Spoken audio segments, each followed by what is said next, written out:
Listo, chiquillos, chiquillas, comenzamos la clase de hoy. Clase extraordinaria, por supuesto, de lenguaje. Un día extraordinario también por el eclipse que vimos hace poquito. Bueno, los que lo pudieron ver, ¿cierto?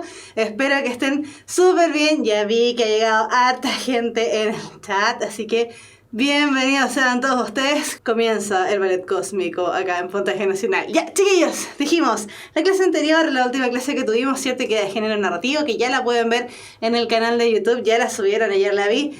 Chiquillos, estamos en lo que son los textos literarios, no líricos, literarios. Y el día de hoy nos corresponde precisamente ver el texto lírico o el género lírico perteneciente, por supuesto, a los textos literarios. ¿Qué vamos a ver en torno a esto? Las características que tiene este género lírico, desde dónde abarcarlo, desde dónde tomarlo, porque a veces cuesta, ¿cierto? Así como justo esa imagen que está dando vueltas ahí, cuesta agarrar los textos líricos, cuesta agarrar la poesía. ¿Por qué? Precisamente porque la poesía tiene características bien especiales. No tenemos que leer la poesía exactamente igual como leemos cualquier otro tipo de texto, sea narrativo, o sea de tipo no literario, ¿cierto? O incluso el género dramático, que igual tiene su manera de ser leída, pero la poesía se escapa un poco de esto. La poesía es uno de los géneros literarios más antiguos que tenemos en el mundo, pertenece a los primeros textos que crearon las personas tan elevadas, ¿cierto? Y tan cultas de, por ejemplo, la antigua Grecia, por decirlo de alguna manera. Por lo tanto, la poesía cuesta. Ahora, salvedad importante, hace ya varios años que los textos poéticos no han aparecido en la PSU. No ha aparecido poesía en la PSU hace algunos años. Me atrevería a decir que incluso hace algunos 3 años que no está saliendo poesía. Sin embargo, sigue saliendo en el temario. Por lo tanto, siempre estamos con la duda de, bueno, ¿este año saldrá o no saldrá? ¿Aparecerá por ahí algún poema o no? Y lamentablemente, como la poesía se lee distinto, hay que considerar un montón de otros elementos para leer poesía. Nos cuesta leerlas, nos cuesta comprenderlas por el lenguaje que utilizan. Así que vamos a tratar de hacer esta clase lo más sencilla posible, precisamente para que también se nos haga lo más sencillo posible tratar de entender los poemas. Comenzamos entonces esta clase del día de hoy. Ya. A grandes rasgos, un repaso sumamente general y rápido. Lo que hemos estado viendo, ¿cierto?, es comprensión lectora. Decíamos que la PSU de lenguaje ya no mide contenidos, mide solamente habilidades a partir de los textos que se nos presentan. La gran parte y el fuerte de la PSU de lenguaje es comprensión lectora, precisamente. Entonces, decíamos, claro, no es necesario saber este tipo de texto es tal. Las características de cada texto no me las van a preguntar.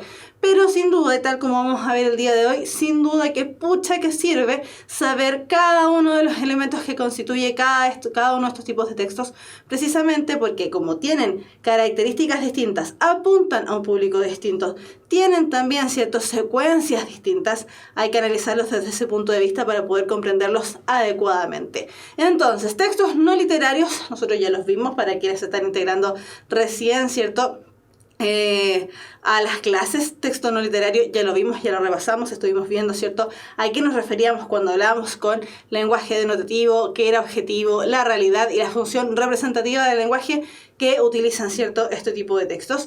Y estamos en la parte de los textos literarios. Decíamos que esta diferencia, ¿cierto?, esta separación entre texto literario y texto no literario es un opuesto complementario. ¿Qué quería decir esto? Lo que uno es, el otro no lo es, y viceversa también. Entonces, el texto literario, las características generales que tiene es que utiliza un lenguaje connotativo mayoritariamente. Sin embargo, por supuesto que nos sirve aprender y saber a qué nos referimos con lenguaje denotativo. También son subjetivos porque representan la imaginación de un autor. Son altamente ficticios, por no decir que son 100% ficticios. Recordemos que en este caso los textos no literarios, por mucho que retraten un hecho que realmente ocurrió, son ficticios. Y finalmente, y en relación a esta ficticidad, no sé si existe esa palabra, pero en relación a este elemento ficticio, ¿cierto?, este elemento que abarca todos los tipos de textos literarios, aparece la función estética del lenguaje. Es decir, utiliza este lenguaje que nos cuesta a veces entenderlo un poco, utiliza este lenguaje que si no sabemos de dónde se origina, nos cuesta definitivamente comprender de qué nos están hablando. Por lo tanto, tenemos que tener ojo con eso. Cuando hablamos de la función estética, la estética es algo que nos llama la atención. No necesariamente necesariamente algo bonito. Voy a volver a insistir en esto porque en la clase anterior también lo mencioné.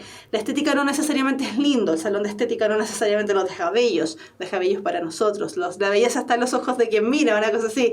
También, ¿cierto? Nos pueden dejar horrorosos, feos, impresentables, desordenados, qué sé yo, pero sin duda de alguna manera va a llamar la atención y va a dar de qué hablar. Y ese es el elemento principal y llamativo, por supuesto, de los textos literarios. Entonces, una de las cosas con las que habíamos quedado en claro, ¿cierto? Que habíamos quedado de acuerdo en la clase pasada, es que la literatura, los textos no literarios son arte, son una de las primeras representaciones literarias a las que el ser humano se ha enfrentado, ¿cierto? Y a partir de eso, ¿cierto? Esta literatura se ha dividido en tres grandes géneros. Narrativo, que vimos en la clase anterior, lírico, que vamos a ver durante esta clase, y dramático, que por supuesto vamos a ver la próxima clase, que es el jueves en nuestro horario habitual. ¿Por qué hacemos esta diferencia? Precisamente por el uso de recursos específicos que utiliza cada uno de estos tipos de textos, ¿cierto? Si bien son todos literarios, estas tres divisiones utilizan un lenguaje particular. Se diferencian muy bien uno de otro, ¿cierto? A grandes rasgos cuando nos enfrentamos a ellos. Podemos, sin siquiera mirar el texto, que esto corresponde a la parte de esta estrategia de antes, durante y después, que vimos durante las primeras clases, ¿cierto? A grandes rasgos y a simple vista podemos ver, ¿cierto? E identificar cuándo estamos frente a la presencia de un cuento, cuándo estamos frente a la presencia de un poema y cuándo estamos frente a la presencia de un texto dramático, precisamente por las características que cada uno de ellos tiene. Sin embargo, todos estos textos se engloban en ser textos literarios con las características, ¿cierto?, que ya vimos. Presentan la imaginación del autor, usan grandemente la retórica, mezcla de lenguaje connotativo, ¿cierto?, con la subjetividad, es decir, que cada uno a veces entiende un poco lo que agarró, ¿cierto?, lo que pescó, y finalmente tienen que ser llamativos al lector. Todo esto hace que finalmente los textos literarios sean textos ficticios por un lado, ya lo habíamos dicho, ¿cierto?, pero altamente verosímiles, es decir, son textos creíbles, no son reales. Los textos literarios no son reales, por favor, quedemos en claro en eso, quedemos de acuerdo en eso. Son verosímiles, son similares a la verdad, por lo tanto son creíbles. Y ahora, decíamos, ¿cierto?, que vamos a hablar con respecto a la lírica. ¿Qué tenemos que saber con respecto a la lírica? El género narrativo narra, ¿cierto? El género dramático dramatiza, el género lírico liriliza, palabra que nosotros al menos no utilizamos mucho que digamos. El género lírico toma su nombre precisamente de aquel instrumento musical que está tocando la señorita ahí en esa imagen, ¿cierto?, que se llama lira.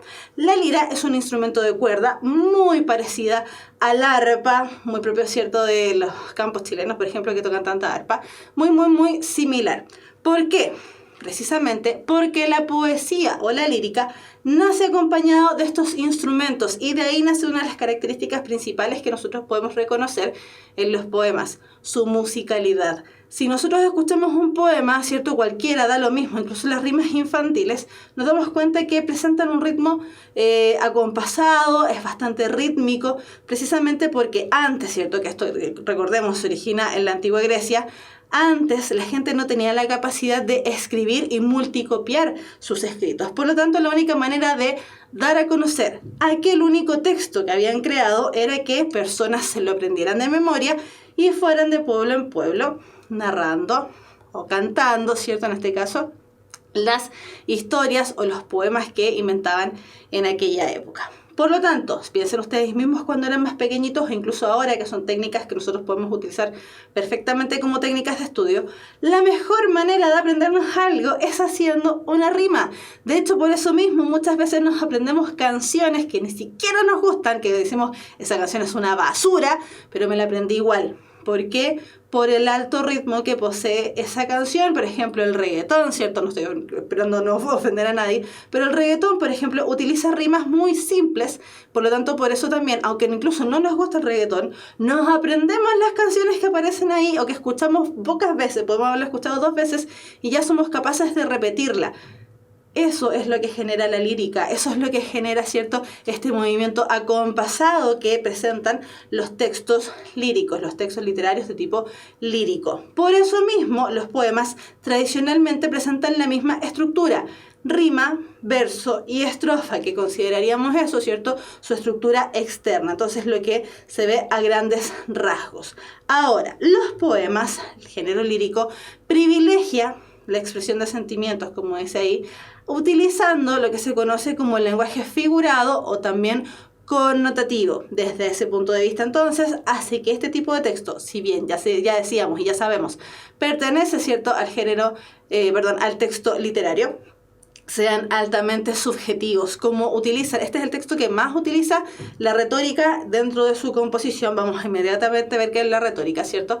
Pero como utilizan altamente la retórica en su composición, muchas veces nos cuesta entender el mensaje que nos están entregando, porque si no comprendemos, ¿cierto?, la connotación que hay en una palabra, porque no sabemos su origen denotativo, acuérdense, connotación y denotación no son lo mismo, nos cuesta entender sin duda el mensaje que se presenta. Entonces, tal como decíamos, nosotros, para poder comprender un poema, no tenemos que leerlo con las mismas características que leeríamos, por ejemplo, una narración o una obra dramática.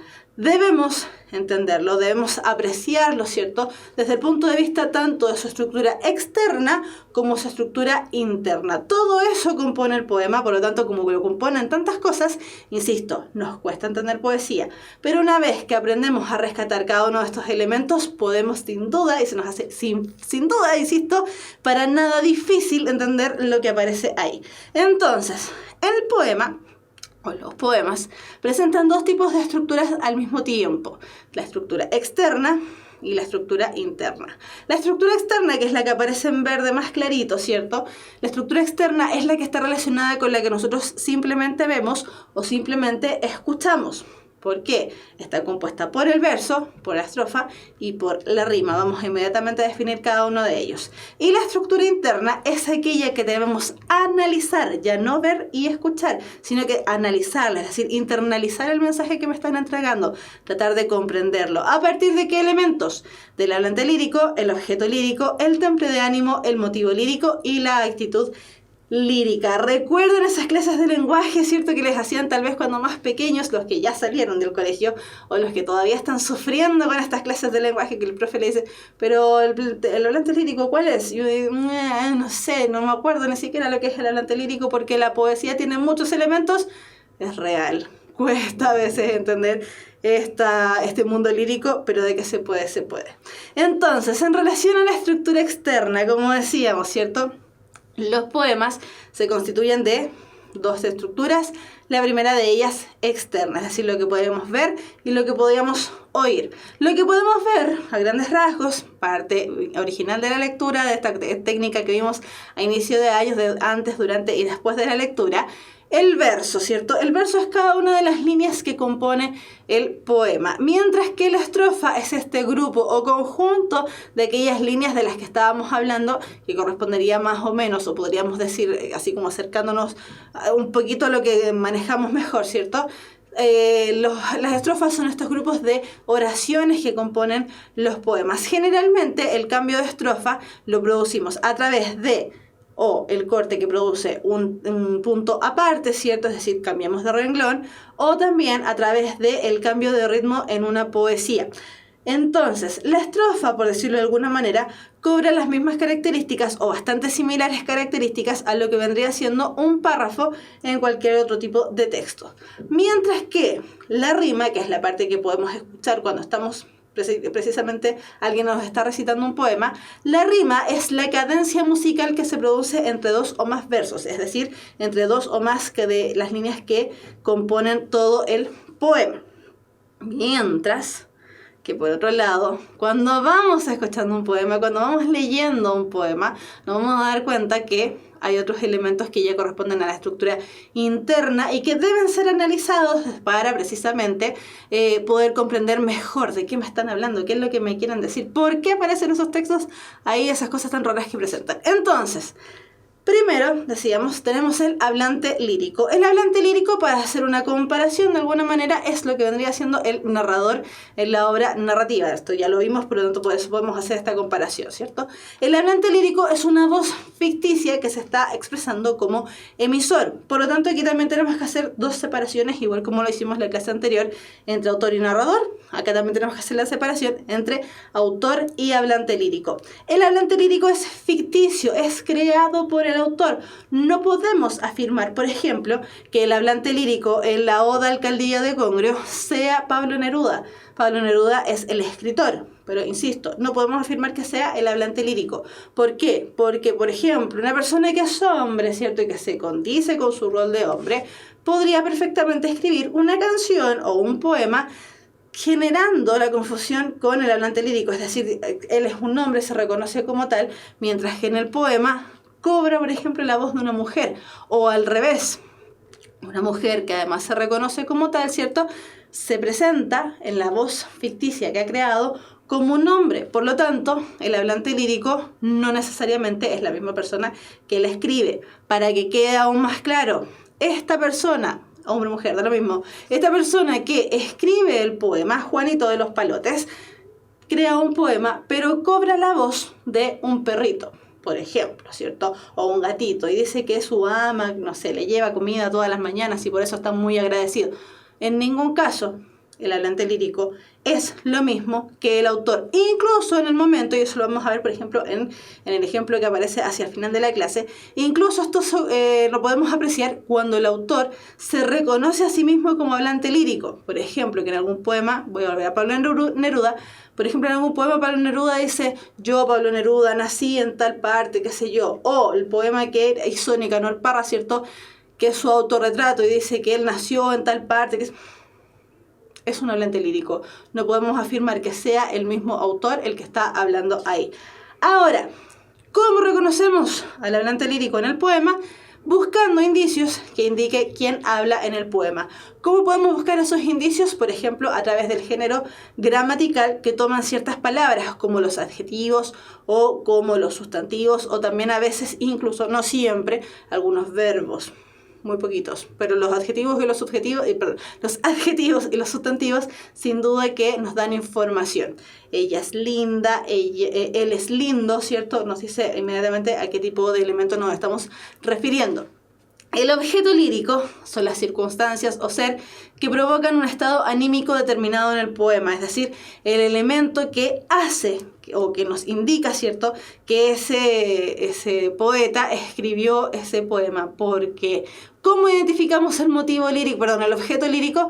Buscando indicios que se repitan dentro del poema, ya sea que repita constantemente una palabra o que repita sinónimos, entre comillas. Ya sabemos que los sinónimos totales en el español no existen, pero sinónimos, entre comillas, que representen esa palabra. Por ejemplo, una oda al hogar me va a repetir el hogar, la casa, el paraje, no sé, los lugares que tengan que ver con hogar o con casa. Después tenemos el temple de ánimo. La palabra temple tiene que ver con temperatura. Temperatura del ánimo. ¿Con qué temperatura se presenta? Y ánimo tiene que ver con ánima, con alma. ¿Con qué temperatura se presenta el alma de ese poeta? Ese poeta está feliz, está triste. Los estados anímicos que representan a el hablante lírico. Sentimientos, emociones o estado de ánimo del emisor. ¿Qué quiere transmitir ese hablante lírico? ¿Cómo lo buscamos, cierto? Buscando indicios, buscando marcas que reflejen el sentir del hablante. A ver, hay una pregunta importante ahí. ¿Los indicios que indique el hablante es información implícita? Generalmente sí. Generalmente es información implícita, sobre todo lo que tiene que ver con el objeto lírico y el temple de ánimo. Sin embargo, la parte del hablante, claro, está como entre explícita e implícita, porque si dice que él se reconoce como una persona, como un hombre lindo, por ejemplo, está totalmente explícito. Pero si dice, no sé, lindo, simplemente asumimos que es hombre por la declinación de la palabra. Así que es como más o menos.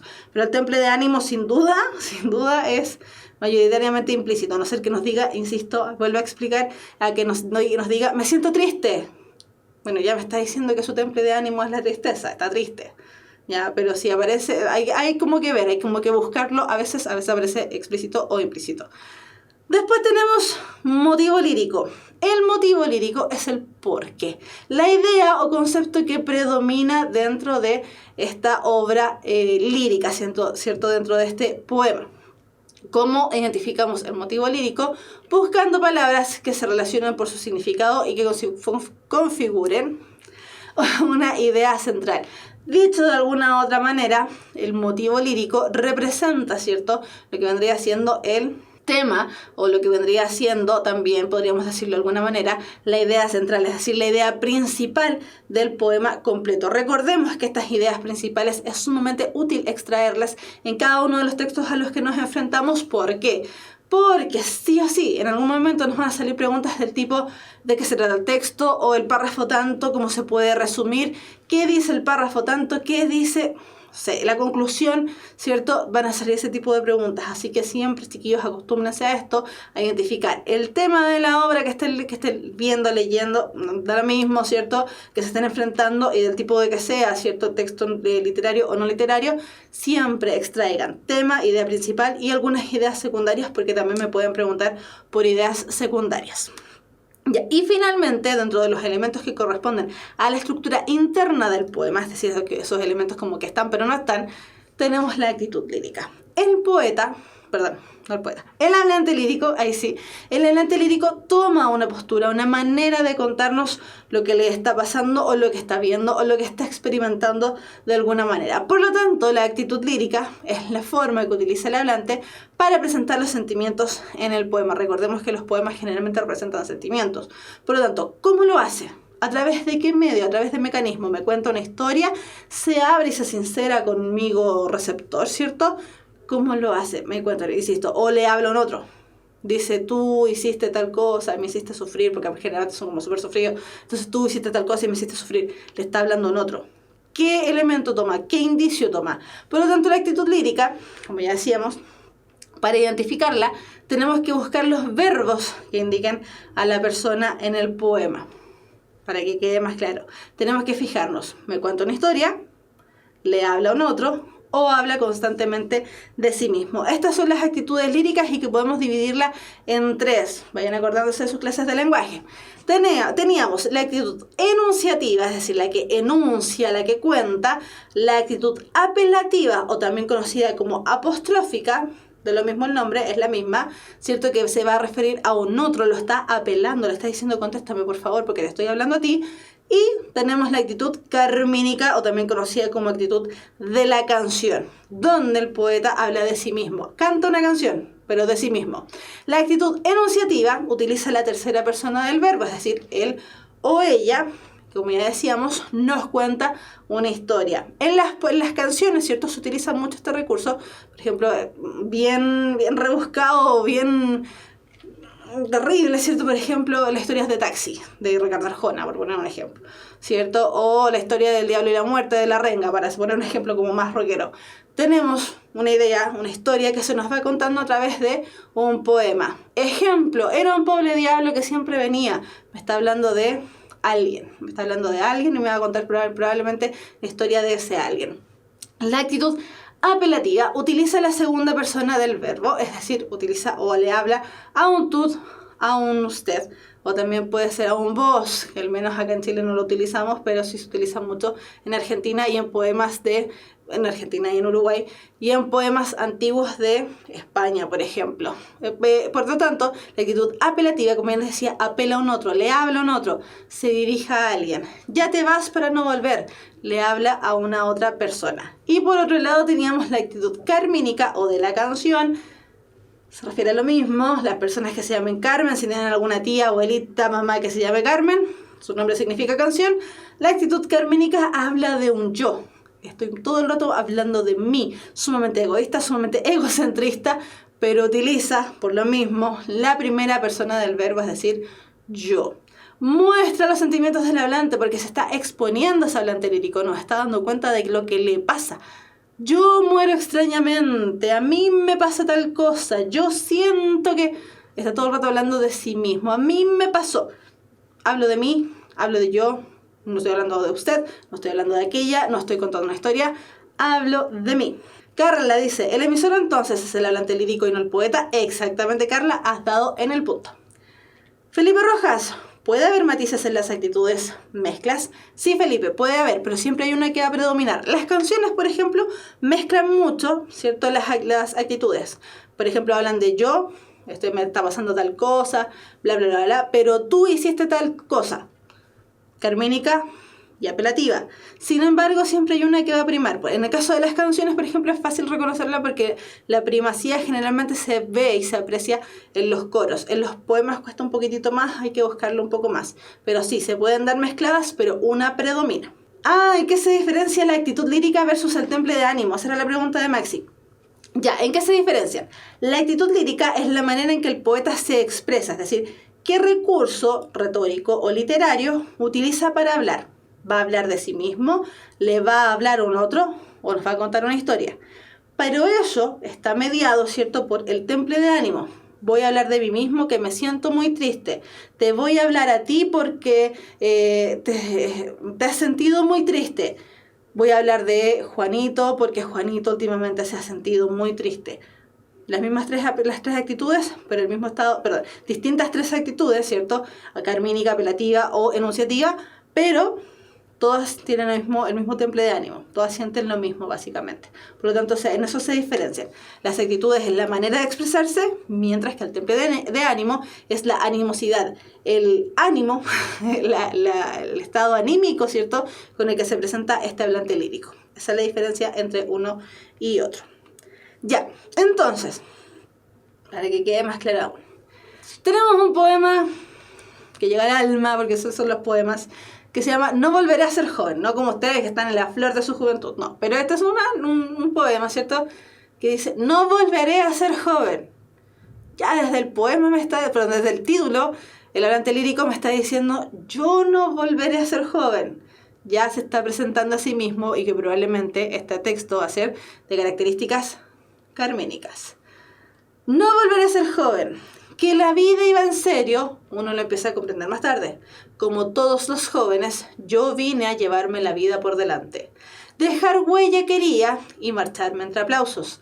Envejecer, morir, era tan solo las dimensiones del teatro. Pero ha pasado el tiempo y la verdad desagradable asoma. Envejecer, morir, es el único argumento de la obra. Entonces, este poema, acá abajito, ¿cierto?, lo hizo un caballero que se llama Jaime Gil de Viedma. ¿Podemos afirmar que él es el hablante lírico? ¿Que él es el que se siente viejo? ¿Que él es la persona que dice que, oye, cuando era joven pensaba muchas cosas maravillosas? No. El hablante lírico, por lo tanto el emisor, ¿cierto?, lo que estaba preguntando Carla Aguayo, no es Jaime Gil de Viedma, sino que es el hablante lírico. Pero nos estamos adelantando un poquitito. Decíamos que la estructura externa, es decir, lo que simplemente podemos ver u oír también, ¿cierto?, correspondía a los versos, las estrofas y las rimas. En este caso, ¿cierto?, decíamos que los versos era cada una de las líneas que componen el poema, Que la vida iba en serio, uno lo empieza a comprender más tarde, como todos los jóvenes, yo vine a llevarme la vida por delante. Esa primera estrofa nomás tiene 4 versos. Dejar huella quería y marcharme entre aplausos, envejecer, morir era tan solo las dimensiones del teatro. El grupo de versos entonces corresponde a la presencia de la estrofa. Recordemos que las estrofas son las separaciones, ya sea por un marcado cambio de ritmo, es decir, un marcado cambio de rima, o también la diferencia, ¿cierto?, o la separación que se hace a través de un punto aparte. Después de delante hay un punto aparte porque fíjense que cambiamos de renglón y aparte de eso dejamos un espacio para escribir otro elemento. Después de teatro hay un punto aparte, dejamos un espacio para escribir lo que sigue. Pero ha pasado el tiempo y la verdad desagradable asoma. Envejecer, morir es el único argumento de la obra. Entre asoma y obra, aunque no quede tan clara, ¿cierto?, porque no se escucha como muy bien, pero entre asoma y obra definitivamente hay una rima. ¿Por qué? Asoma tiene las vocales O y A, mientras que obra también tiene las vocales O y A. Por lo tanto se genera breve, pequeño, ¿cierto? No se alcanza a apreciar muy bien, pero definitivamente hay ahí una cadencia musical, definitivamente hay presencia de rima. Así que esto vendría siendo lo que decíamos, la expresión de la estructura externa. Simplemente lo que podemos ver, simplemente lo que podemos también oír. Ya, decíamos que una vez que leemos el poema, ¿cierto? Lo ideal, chiquillos, no es quedarnos con una sola lectura del poema. Lo ideal es leerlo varias veces para comprenderlo mejor. Por eso tal vez los poemas no han salido en la PSU. Puede ser ese el caso. ¿Por qué? Porque recordemos que la idea es leer los textos una sola vez. Los poemas hay que leerlos más de una vez para poder entenderlos realmente. A no ser que apliquemos, ¿cierto?, estrategias de lectura mientras vamos leyendo también el poema. Entonces, decíamos que dentro de lo que vendrían siendo las expresiones de la estructura interna del poema, es decir, aquellas que podemos observar una vez que leemos el poema, de hablante lírico tenemos un alguien. ¿Por qué tenemos un alguien? Porque no hay ninguna palabra que al menos yo haya alcanzado a apreciar, ¿cierto? No hay ninguna palabra que me indique que esta persona es hombre o mujer, o perrito o gatito, o hormiga o hormiga, porque no hay diferencia entre hormiga macho y hormiga hembra para referirnos a ellos. No podemos decir aquello. Por lo tanto, simplemente es un alguien. Alguien es el hablante lírico, que la vida va en serio, uno lo empieza a comprender más tarde. Tal vez ese uno podría indicarme que es un hombre, porque generalmente cuando uno habla de sí mismo y es una mujer, uno dice una misma. Ya, por ahí entonces podríamos decir sí, es un hombre. Pero igual queda un poco como al debe, por decirlo de alguna manera. El objeto lírico, ojo aquí, justamente Felipe está preguntando, ¿cierto? El objeto lírico, no es la vejez. La vejez es el motivo. El objeto lírico es la juventud. Él en la mayor parte del texto, ¿cierto?, me habla acerca de la juventud. ¿Por qué escribí este poema? Porque yo me imaginé, haciendo como que yo soy Jaime Gil de Viedma, ¿cierto? O yo soy el hablante lírico. El hablante lírico en realidad, no Jorge Gil. Ya, yo soy el hablante lírico. Lo que me motiva a escribir este poema, es decir, el motivo lírico, es mi vejez, ¿cierto? Pues ya estoy viejo, entonces pienso y hago las rememoraciones, hago los recuerdos de cuando yo era joven. Cuando yo era joven pensé que la vida, yo me iba a llevar la vida por delante, iba a dejar la huella que quería y me iba a marchar entre aplausos. Y porque en ese momento pensaba que envejecer y morir eran tan solo las dimensiones del teatro. El motivo. Estoy en mi vejez. Estoy pensando en lo que fue alguna vez mi juventud. Por lo tanto, lo que constantemente estoy hablando es de mi juventud. El objeto lírico, por lo tanto, es precisamente la juventud, la etapa donde este hablante lírico pensaba que todo era maravilloso, que todo era posible, que se iba a comer al mundo porque él era súper genial, como cualquier joven lo hace en su vida. El temple de ánimo es desagrado, porque podemos afirmar que es un desagrado, que hay un desagrado. Porque él dice, ha pasado el tiempo, es decir, ya no es joven, y la verdad desagradable asoma. Me doy cuenta de algo que no me gusta. Envejecer y morir no eran solo las dimensiones del teatro, como pensé en algún momento, sino que son el único argumento de la obra que vendría siendo la vida. Por lo tanto, estoy desagradado. No me gustó finalmente lo que pasó con mi vida. Pensé que iba a hacer muchas cosas, pero no las hice. Por lo tanto, el hablante, como ya decíamos, está desagradado, no le gusta lo que ve. Como ya decíamos, el motivo lírico es la vejez y la actitud lírica, como ya habíamos adelantado anteriormente, es carmínica. Está hablando todo el rato de sí mismo. No volveré yo a ser joven, que la vida iba en serio uno lo empieza a comprender más tarde. Como todos los jóvenes, yo vine a llevarme la vida por delante. Dejar huella yo quería y marcharme yo entre aplausos. Envejecer, morir era tan solo las dimensiones del teatro. Pero ha pasado el tiempo y la verdad desagradable asoma. Envejecer y morir es el único argumento de la obra. Estoy todo el rato hablando de mí misma. Por lo tanto, de mí mismo en este caso, hablante lírico. Por lo tanto, esta actitud lírica simplemente es carmínica. El objeto lírico es el objeto el cual el emisor predomina sus emociones, aunque hable de varios objetos. Sí, efectivamente, aunque hable de varios objetos, es aquel elemento que predomina, ¿cierto? O frente al cual el hablante lírico expresa sus emociones. Súper bien. Ya. Esto cuesta a veces entenderlo un poquitito, así que cualquier pregunta, chiquillos, vamos a seguir avanzando en la clase, pero me van preguntando. Ya. Entonces, decíamos que los textos literarios, en general, utilizan ampliamente la retórica, porque cuesta tanto entender los poemas. No solamente porque tiene dos tipos de estructura, externa e interna, sino porque también usan y abusan de la retórica. La retórica es el arte del buen hablar, así como la gramática es el arte del buen escribir, es decir, que las palabras estén ordenaditas, coherentes, cohesionadas, súper bonitas. La retórica es el arte del buen hablar, del buen decir, de estructurar un mensaje, cosa de que todos lo entendamos, que nos quede grabado, ya sea en la retina, no, espero que no como el eclipse, ¿cierto? Que nos quede grabado en la retina o que nos quede grabado al oído. En palabras más sencillas aún, la retórica son aquellos recursos que utiliza el lenguaje, ¿cierto? Cada vez que nos expresamos para enriquecer la entrega del mensaje. ¿Cuál es la gracia de la retórica? Nos ayuda a captar la atención del receptor, refuerza ciertas ideas y es altamente sugerente y persuasiva. La retórica se utiliza también en los textos no literarios, con menos fuerza, con menos énfasis, pero sin duda que la retórica aparece en los textos no literarios. ¿En qué tipo de texto no literario, por ejemplo, vemos mucho la retórica porque tiene que cumplir con estas características? Es en el texto argumentativo, sobre todo en el texto argumentativo que corresponde a los comerciales, ¿cierto? La publicidad, porque la publicidad debe, sí o sí, captar la atención del receptor, reforzar las ideas que está presentando y además ser altamente sugerente y persuasiva, como ya dijimos anteriormente. Por lo tanto, la retórica, si bien no es exclusiva del género literario, si también lo utiliza el género, el texto no literario, aparece con mucha más fuerza acá. Ahora, decíamos que los textos literarios son altamente connotativos. Sin embargo, para poder entender el mensaje connotativo que me expresa o que me entrega una palabra o una frase o incluso una imagen, debo comprender también el elemento denotativo. Esto es lo mismo que ocurre, ¿cierto?, con la información explícita e implícita. Para poder extraer la información implícita, debo comprender bien y a cabalidad la información explícita, porque a partir de ahí comienzo a hacer inferencias. Lo mismo ocurre con la denotación y la connotación. A partir de la denotación comienzo a construir un significado connotativo.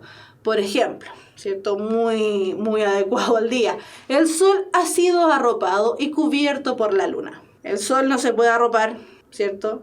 Y en ese sentido, ese arropamiento no puede ser hecho por la luna. Sin embargo, a partir del elemento denotativo que entendemos que es esta idea del eclipse, ¿cierto? El sol ha sido arropado y cubierto por la luna, claro, puede ser. Comprendo que sea solamente una imagen, comprendo que me están queriendo decir algo que no necesariamente es precisamente lo que dice el mensaje según lo que está estructurado. Por lo tanto, la retórica está relacionada directamente con la elocuencia, tal como pregunta Felipe. Así que sí, tiene que ver un poquitito. Fernanda dice, ¿puedes explicar algunas figuras literarias? Para allá vamos, Fernanda. Es un nombre que no puedo leer. O-T-K, Basti, no sé cuánto. ¿Me puedes explicar el género lírico? En eso estamos. Así que siga viendo la clase. Ya, entonces, la retórica utiliza 3 mecanismos sencillos, ¿cierto?, para expresarse. Esos mecanismos van a tener que ver tanto con lo fonético, es decir, el sonido, con lo semántico, cómo construyó el mensaje, y también con lo sintáctico, cómo construyó el mensaje, pero a partir de su escritura. Las figuras no se llaman figuras literarias como tradicionalmente se ven en los colegios. Ojo con eso. Se conocen como figuras literarias porque, claro, están apoyadas, ¿cierto?, y aparecen mucho en los textos literarios. Sin embargo, tenemos que sacar un poco esa idea. Las figuras se llaman figuras retóricas porque aparecen tanto en los textos literarios como en los textos no literarios. Por lo tanto, vamos a ver poquitas, no vamos a ver muchas. Y de hecho, estoy aquí como que ya... Vamos a ver algunas solamente, por favor, que quede claro, porque figuras retóricas hay un montón, así como cuando estuvimos viendo las falacias en el discurso argumentativo, que son un montón. Las figuras retóricas también son un montón. Vamos a ver generalmente las que más se repiten. Entonces, en el plano de las figuras retóricas fonéticas, es decir, de cómo se producen los sonidos, fono es sonido, ¿cierto?, tenemos la aliteración y la anáfora. La aliteración es la repetición de un sonido en uno o varios versos, lo que ocurre, por ejemplo, con los trabalenguas. 3 tristes tigres trigo tragaban en un trigal. Nos cuesta decirlo porque hay mucho muchos sonidos muy similares. Eso sin duda, ¿cierto?, nos llama la atención desde el punto de vista sonoro, y recordemos que las rimas, por ejemplo, de los poemas aparecen precisamente con la finalidad de que nos aprendamos los sonidos, ¿cierto?, que aparecen en ese poema y aprender el contenido que aparecía ahí. Sobre el tímpano cesa el siseo de fondo. Muchos sonidos muy similares, todos juntos en una oración. Por otro lado tenemos la anáfora, que la anáfora es muy similar a la aliteración. Pero la anáfora no repite sonidos, sino que lo que repite son palabras, ya sea al inicio o al final de los versos, y estos versos generalmente son elaborados, ¿cierto? Están presentados de manera consecutiva en el poema. No perdono la muerte enamorada, no perdono la vida desatenta, no perdono a la tierra ni a la nada. No perdona nada de este tipo, este hablante lírico, ¿cierto? No perdona la muerte, no perdona la vida, no perdona, es decir, ninguno de los dos extremos de lo que consideramos el vivir. O sea, no está enojadísimo. Este hablante lírico, su temple de ánimo es enojado, no quiere nada, nada, está choreadísimo, está aburridísimo, no quiere nada. No perdono, no perdono, no perdono. Repite tantas veces esta frase que desde ahí nosotros podemos establecer que este hablante lírico efectivamente está enojado. No perdona la vida, no perdona la muerte, no quiere nada con el mundo, básicamente. Quizás que es lo que quiere, pero no quiere nada con el mundo. Ya, después tenemos las figuras sintácticas. La figura sintáctica tiene que ver con cómo está estructurado el mensaje desde el punto de vista gramatical. Por ejemplo, la hipérbatón, que esa siempre sale en las clases de lenguaje. La hipérbatón, alteración del orden tradicional de la oración que destaca elementos frente a otros. La hipérbatón es la manera que tiene el maestro Yoda de hablar, para los que han visto La Guerra de las Galaxias, ¿cierto? Para no llorar, recuerdo, lluvia, tu mensaje. Muchas comas, porque está muy desordenado ese mensaje, porque igual se entiende. Básicamente, pero si nosotros lo ordenásemos, debiese quedar como lluvia, recuerdo tu mensaje para no llorar. Para no llorar, recuerdo, lluvia, tu mensaje. Muchas comas para darle intencionalidad al mensaje. No podemos decir que hay, por ejemplo, una anáfora o una literación, ¿cierto? Porque hay muchos sonidos como similares, no los hay, pero sí tenemos la presencia alta de comas, por lo tanto también ahí hay un juego con el elemento. Para no llorar, recuerdo, lluvia, tu mensaje, entonces es una hipérbatón. Se desordenaron los elementos de la frase para poder comprenderlos. Y la otra, y que esta es la que generalmente nos complica un poco la vida, porque si no nos damos cuenta uno dice, ¿de qué están hablando? La elipsis. La elipsis, en matemáticas si no me equivoco, la elipsis es como darse una vuelta en algo, ¿cierto? Como algo redondo, similar a algo redondo, no redondo en sí mismo. Soy profe de lenguaje, no de matemáticas. Pero la elipsis, en este caso, en el lenguaje, ¿cierto? Tiene que ver con suprimir algo, con eliminar algo, con elidir, darlo por superado, como que algo ya se entendió. La elipsis es la supresión de palabras que, siendo necesarias, si es que no aparecen, no afectan el sentido del enunciado. Por una mirada, un mundo. Por una sonrisa, un cielo. Por un beso. Yo no sé qué te diera por un beso, dice Gustavo Adolfo Bécquer, que es tan requete contra romántico, porque no es romántico, bueno, sí también era romántico, pero es romántico, es como cebolla. Por una mirada, un mundo, por una sonrisa, un cielo, por un beso, yo no sé qué te diera por un beso. Faltan las palabras, ¿cierto? Te daría. Por una mirada te daría un mundo, por una sonrisa te daría un cielo, por un beso, yo no sé qué te diera a ti por un beso. Está suprimiendo las palabras. Porque de todas maneras se entiende que lo que está queriendo hacer es un intercambio, ¿cierto? Si ella le da, bueno, en este caso, si ella le da una mirada, él le va a dar el mundo. Si ella le da una sonrisa, él le va a dar el cielo. Si ella le da un beso, ya es el punto máximo de enamoramiento porque ni siquiera se le ocurre qué es lo que él le podría dar. La elipsis. Entonces es una supresión de ciertos elementos. Y finalmente tenemos las figuras semánticas. La semántica, nosotros ya lo vimos anteriormente en clase, ¿cierto? Tiene que ver con los significados de las palabras, de las oraciones, de las frases. Para construir un buen elemento semántico, ¿cierto? Tengo que comprender sin duda, primero, el elemento denotativo, es decir, lo que significa sí o sí la frase, para poder entender lo que vendría siendo, ¿cierto? Su significado connotativo. Tengo tanta hambre que me comería una vaca. Las vacas son grandes, son pesadas, son muy grandes. Por lo tanto, tengo mucha hambre. Tengo tanta hambre que me comería una hormiga. Las hormigas son chiquititas, son pequeñitas, por lo tanto, en realidad no tengo tanta hambre, porque con una hormiga ya voy a quedar saciado o saciada. Desde ese punto de vista, la semántica tiene que ver, insisto, con comprender el lenguaje denotativo, La vaca es grande, ya sé cómo son las vacas, son gigantes, las hormigas son chiquititas, para poder construir un significado connotativo, en este caso metafórico, ¿cierto? Ya, la vaca es grande, por lo tanto tengo mucha hambre. La hormiga es chiquitita, por lo tanto no tengo tanta hambre. La metáfora, precisamente, sustituye una idea por otra u otras en virtud de las semejanzas que estos elementos tienen. Por ejemplo, en este caso estoy comparando mi hambre con la vaca. No sé. La serpiente de plata recorre la llanura. La serpiente de plata recorre la llanura. Pienso cómo son los llanos, son estos espacios planos, ¿cierto?, que se generan entre las montañas. Por lo tanto, la llanura vendría siendo, podríamos decir, una planicie, un campo que se presenta entre montañas. La serpiente de plata recorre su llanura. ¿Qué vendría siendo serpiente de plata entonces? Vendría siendo el río.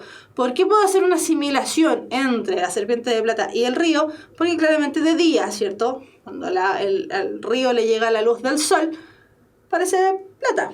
Parece que algo va brillando entre medio de esta llanura. Por lo tanto, tenemos ahí una presencia de metáfora. La personificación es la atribución de características humanas a seres u objetos que no lo son. Personificación, características de persona. El gusano medita en su pequeñez. Los gusanos, no sé que sepamos, no meditan. Que sepamos. Las personas meditamos, no los gusanos. Por lo tanto, tenemos ahí el gusano medita en su pequeñez, la presencia de una personificación. El epíteto es el uso de un adjetivo calificativo totalmente innecesario. Por ti la verde hierba, el fresco viento, el blanco lirio, la colorada rosa y dulce primavera me agradaba. La hierba es verde, si no sería yerba con Y, que ya está seca. La hierba es verde. El fresco viento, el viento fresco, nos refresca. El blanco lirio, los lirios son blancos. Y la colorada rosa, las rosas son coloradas o son rojas o rosas. Y dulce primavera me agradaban. Es decir, todo le gustaba porque estaba con él, por ti.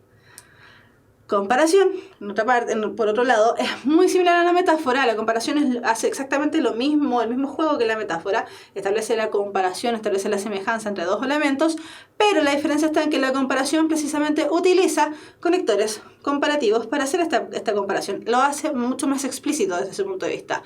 Conectores comparativos como el como, el más, el tal, el más que, el tal, etcétera, etcétera. Tus dientes, ¿cuál blancos marfiles? Estoy haciendo una comparación, no una metáfora. Si uno dijese, tus dientes blancos marfiles, estoy haciendo una metáfora. Pero como dice, tus dientes cual blancos marfiles, estoy haciendo una comparación porque estoy utilizando simplemente un conector comparativo. Y con eso estamos terminando. La hipérbole, la idea de me comería una vaca, es una exageración de las cualidades de algo.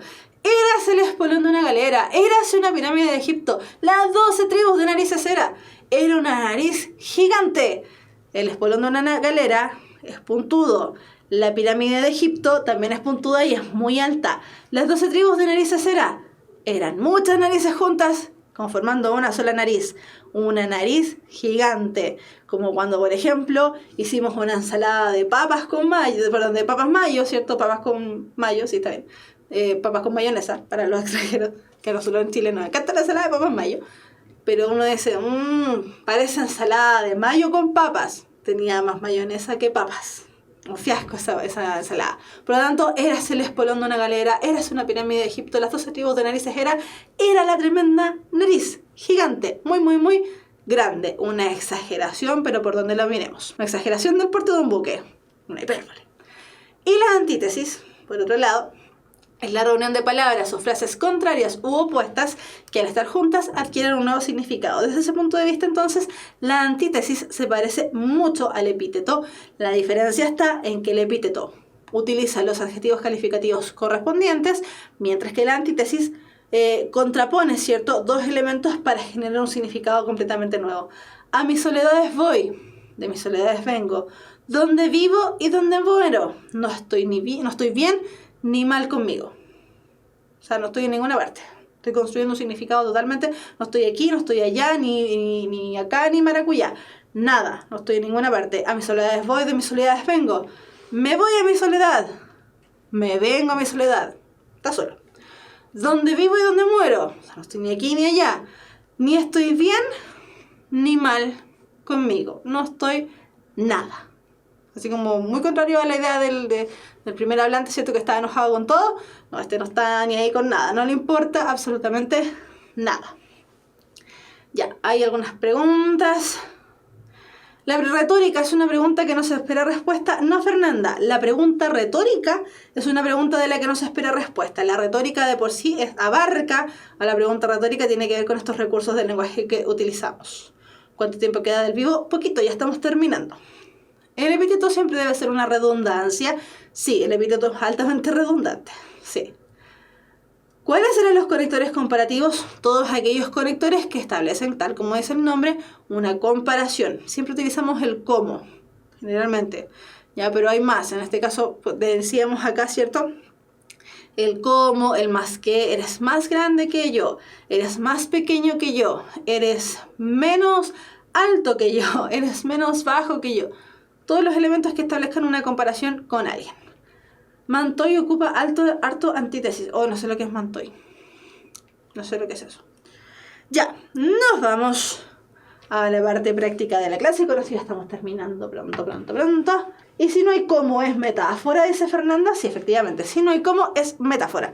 La comparación y la metáfora, insisto, son lo mismo. Actúan exactamente de la misma manera. Pero la comparación tiene el nexo o el comparativo, cierto conector comparativo, mientras que la metáfora no tiene. Por ejemplo, en la idea de la serpiente de plata recorre la llanura, tendríamos que decir la serpiente, o no sé, el río era como una serpiente de plata que recorría la llanura. Tendríamos la presencia de una comparación, si no, simplemente es metáfora. ¿Y la imagen? ¿Qué pasa con la imagen? Me siento mucho mejor que está preguntando. No sé, ¿qué pasa con la imagen? ¿La definición de imagen, dices tú? Vamos a responder al final. Dice el ejercicio así. Te doy, Claudia, estos versos porque tú eres dueña. Los he escrito sencillos para que tú los entiendas. Son para ti solamente, pero si a ti no te interesan, un día se divulgarán tal vez por toda Hispanoamérica. Y si el amor que los dictó tú también los desprecias, otras soñarán con este amor que no fue para ellas. Y tal vez verás, Claudia, que estos poemas, escritos para conquistarte a ti, despiertan en otras parejas enamoradas que los lean los besos que en ti no despertó el poeta. Cuídate, Claudia, cuando estés conmigo, porque el gesto más leve, cualquier palabra, un suspiro de Claudia, el menor descuido, tal vez un día lo examinen eruditos, y este baile de Claudia se recuerde por siglos. Claudia, ya te lo aviso.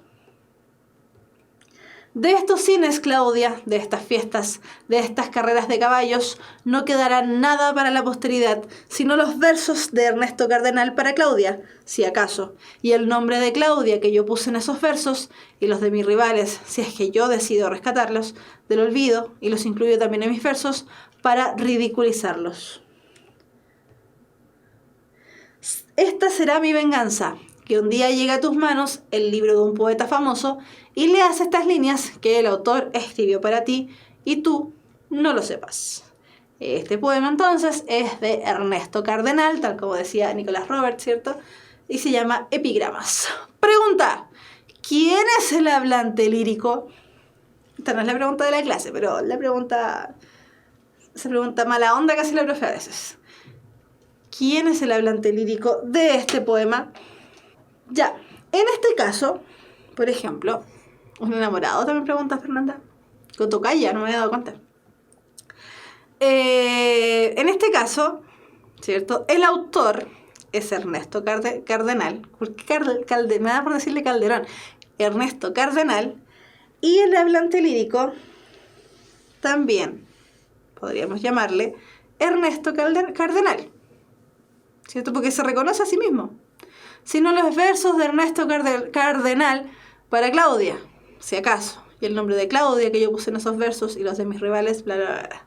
Sin embargo, y en esto voy a volver a insistir, no podemos decir que Ernesto Cardenal, varón real que existió alguna vez, sea el Ernesto Cardenal del poema. Por favor.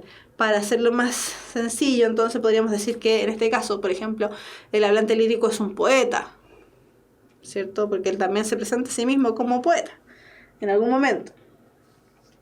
Cuando lo está diciendo, en alguna parte lo dice, no me acuerdo exactamente en cuál, pero en alguna parte él dice, ahí está, esta será mi venganza, que un día llegue a tus manos el libro de un poeta famoso y leas estas líneas que el autor escribió para ti y tú no lo sepas. Insisto, voy a volver a insistir.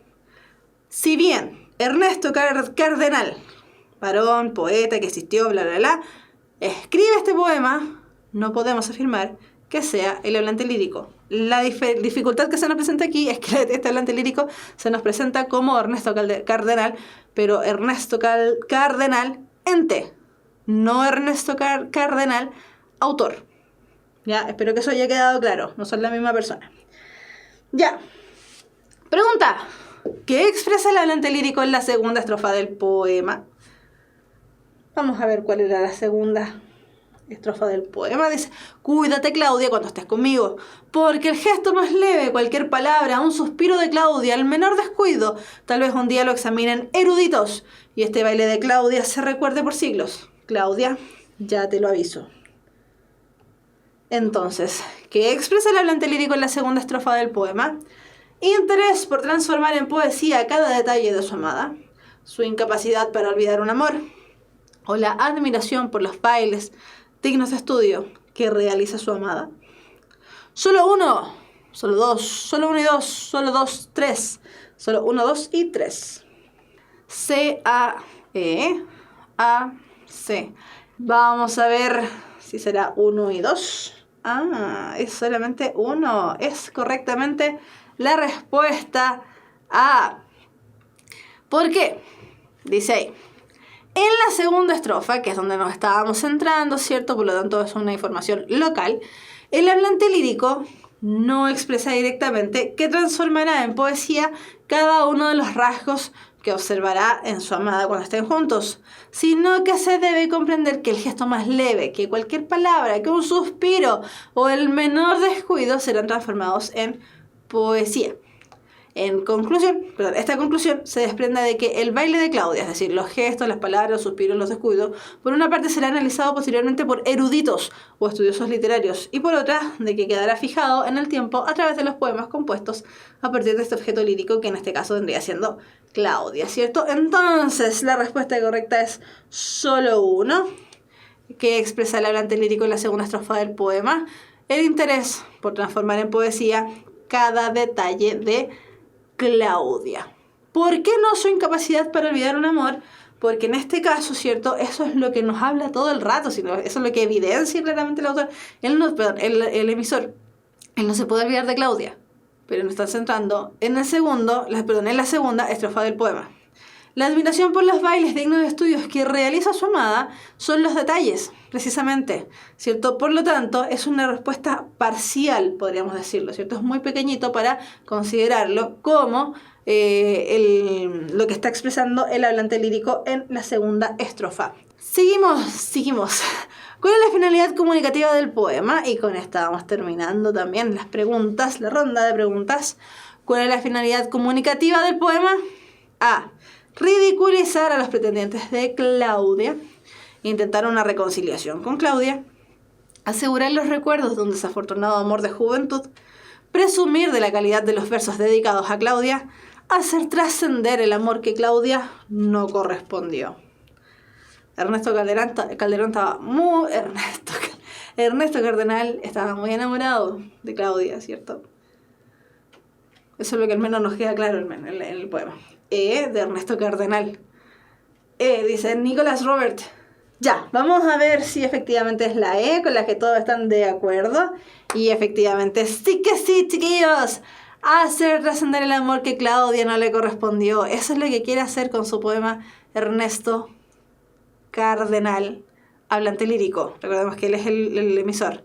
En la primera estrofa del poema, el hablante lírico, que ya subimos que se llama Ernesto Cardenal, aunque no sea Ernesto Cardenal poeta, el hablante lírico declara que ha compuesto un conjunto de poemas dictados por el amor de Claudia, hacia Claudia, y que por esta razón son para ella. Te doy, Claudia, estos versos porque tú eres su dueña. Y si el amor que los dictó, tú también los desprecias, otras soñarán con este amor que no fue para ellas. En ese caso, ¿cierto? Nos dice, se trata, por lo tanto, de un amor que no es correspondido. ¿Cierto? Eso ya nos quedó claro. La única solución que la hablante encuentra para salvar este amor inútil, es decir, este amor que no es correspondido, consiste en hacerlo trascender a través de la fijación de este amor en el poema. Por eso, posteriormente, él dice: de estos cines, Claudia, de estas fiestas no quedará nada para la posteridad, sino los versos de Ernesto Cardenal para Claudia, si acaso. O sea, recién ahí. Por lo tanto, lo que él quiere hacer es trascender ese amor. El amor no le sirvió de nada, ¿cierto? Porque la Claudia, esta mujer pérfida, no se lo correspondió.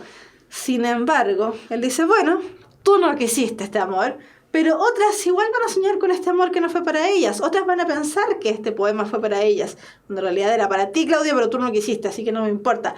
Yo voy a hacer este poema y voy a hacerlo trascender. Otras personas van a analizar este poema, los eruditos van a analizar el poema de Claudia y Claudia no va a tener idea. Y esa es mi venganza contra ti, Claudia, mala mujer.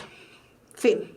Eso sería entonces las características de este poema. Ya, ahí sí, rapidito nos quedamos con las últimas preguntitas de la clase porque ya estamos como justo en el límite con la hora. Súper. Resumen sumamente rápido.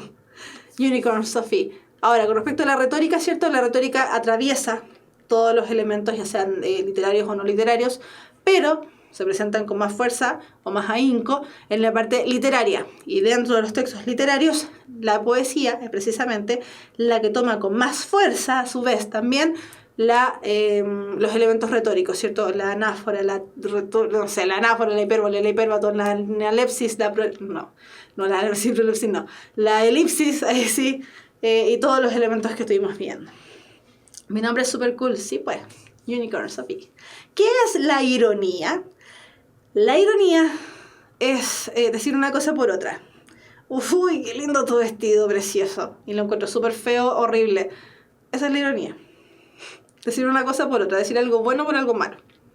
Aguante la poesía, aguante todo el rato la poesía, Luis Mancilla, sí. Sí, el problema es que cuesta entenderla porque hay que analizarla desde muchas perspectivas y un análisis sumamente básico es precisamente el que tratamos de hacer durante la clase del día de hoy, ¿cierto? Un análisis externo y un análisis interno, pero pucha que hay más información ahí dentro boteando, podríamos decirlo. Por ejemplo, ¿por qué Ernesto Cardenal le hace un poema a Claudia? ¿Quién era Ernesto Cardenal? ¿Dónde vivió? ¿Cuándo vivió? Contexto de producción de Claudia. ¿Por qué le habló a Claudia? ¿Qué sé yo? Sí. Me encanta el lenguaje con una ironía. Sí, también. Hoy que entretenía la clase de lenguaje. Y la encuentro súper fome. Sí, también. Chiquillo, no, la clase de lenguaje es fome. No, porque la más entretenida de todas. Obvio que sí. Profe, mañana tengo prueba. Deséeme suerte. Toda la suerte del mundo. Isidora ha sido bendecida por la profe. Excelente servicio. 5 estrellas. ¿El género lírico crea un mundo? Sí. Crea un mundo. El género lírico. No solamente el género lírico. Todos los elementos literarios, narrativo, dramático y lírico, crean mundos, porque hacen que tú te involucres dentro de la narración, dentro del drama, dentro del poema que te están presentando. Por eso decíamos que el texto lírico es que el texto literario es un texto verosímil. Tú tienes que creer lo que te presentan ahí. Por lo tanto, sí, crea mundo. ¿Por qué la ironía no es de algo bueno o algo malo, siempre al revés? No, sí puede ser igual al revés, sí igual puede ser al revés, pero generalmente y tradicionalmente, ¿cierto? En nuestro lenguaje habitual lo utilizamos más decir algo bueno por algo que en realidad es malo, ¿ya? Pero también puede ser al revés. Como decía, chiquillos, no vean la clase de lenguaje, es súper fome y mentira, la clase más entretenida del mundo. Profe, ¿cuál es la diferencia entre objeto y motivo lírico? El objeto es el elemento que predomina en el poema. Por ejemplo, en este caso, el objeto lírico vendría siendo Claudia. El motivo lírico es por qué el poeta escribe el poema. En este caso, ¿cierto? El hablante lírico habla del objeto lírico en el poema. En este caso, el motivo lírico vendría siendo el despecho que le generó Claudia a Ernesto Cardenal. Que la próxima clase es el día jueves a las 7 de la tarde, horario habitual. Ya hemos recuperado la clase que teníamos pendiente, chiquillos, así que estamos súper bien, no le debo nada a nadie. Solamente ver Gumball, que por ahí me acordaron que tenía que verlo. Ya, nos vemos en la próxima clase, chiquillos. Recuerden, horario habitual, día jueves a las 7 de la tarde. Esta semana vamos a tener 2 clases de lenguaje. Chiquillos, recuerden que si presentan cualquier anomalía en sus ojitos, vayan de inmediato corriendo al doctor. Espero que no se les haya ocurrido ver el eclipse sin lentes. Espero. Ya, que estén súper bien, un abrazo grande y apretado y nos vemos en nuestro horario habitual de siempre. Que estén súper, nos vemos, chao, chao.